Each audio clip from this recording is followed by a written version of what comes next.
What's going on YouTube? There's not one marketing person out there in the world that will talk about the downsides of his phone because he wants to sell. Even most review people like YouTubers, me included, we focus on the cool stuff about bling feed, boom sound, the crazy cool design of the new HTC ONE, but we forget about the downsides. In this video I will talk about all the things I don't like about the new HTC ONE. Let's go. The first thing I don't like about the HTC ONE is the unibody design. It does look great, but you cannot open the backside and replace the battery. The website iFixit went ahead and they opened the backside of the phone and they saw that it's basically impossible to repair or replace anything in your HTC ONE. Meaning, if the battery is broken or even just a tiny little thing in your phone doesn't work anymore, you have to throw it away and spend another $500, euros, whatever on a new phone. And that really sucks. Here in Germany, it's been all over the news lately that electronic companies build their phones or build their products in a way so that they will break shortly after the guarantee expires, so the customer has to come back and buy a new product. Having that in mind, I really don't like the unibody design and the fact that you cannot repair or replace anything in your HTC ONE.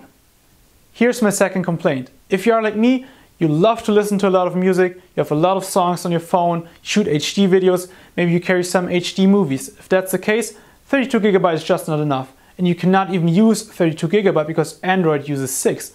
So you're only left with 26 GB. So I would really love to see a micro SD card slot in this phone that allows you to increase the storage for about 20 bucks. Point number 3 is about radiation. The way that they measure radiation is with a specific absorption rate, or short SAR score. The SAR number of the HTC ONE is 0.86 watts per kilogram. Now, to get a feel for it, I'm going to tell you some other SAR scores of different phones.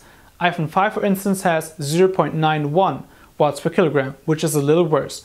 But then there are phones like the Sony Xperia Z, and it has 0.52 watts per kilogram. Now the Galaxy phones can do even better. The S3 has 0.34 watts per kilogram, and his bigger brother, the Galaxy Note 2, has 0.17 watts per kilogram only. So you see, there's a huge difference. And since it's not really clear if long-term cell phone use damages your brain, I'd rather be safe than sorry. So I care about these things when I buy a new phone. Let me know in the comments below if you care about that also, or it's just something crazy people like me care about. Point number 4, let's talk social responsibility.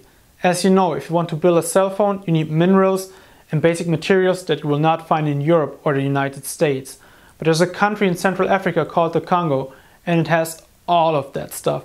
So you probably think, man, that's great for the Congo, isn't it? And you're absolutely wrong. You're really, really wrong. Because what happens there is, there are many warlords and they fight over the country. They fight over the right to sell these materials. So they kill each other, they kill everybody, and the population suffers.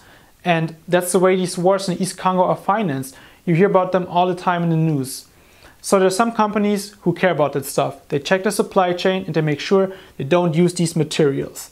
Apple does a pretty good job with that. And Samsung and Sony, they kind of check the supply chains. And then HTC, it seems that they don't really care. There's a list and I will link to that list in the description box below. Check it out, it's really interesting.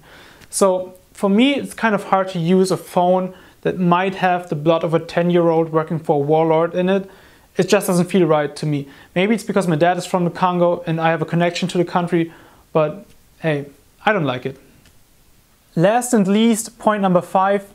It just bothers me a little bit, don't take it too seriously, but I don't like how you have to wake up the phone. In order to wake up the phone, you will have to hit the on button right up top here. Now the problem is, I can't reach it with any of my 5 fingers of my right hand. So I need to take my left hand, or I need to move the right hand, then move it back down, push the screen up, and there we go. The Sony Xperia Z, it has the on-off button here on the side. So it's placed where my thumb is naturally. Way easier, I think. The favorite solution is a physical home button, like on the iPhone 5 or the Samsung Galaxy S3. But if it doesn't offer a physical home button, I like this much better than the on-off button up here.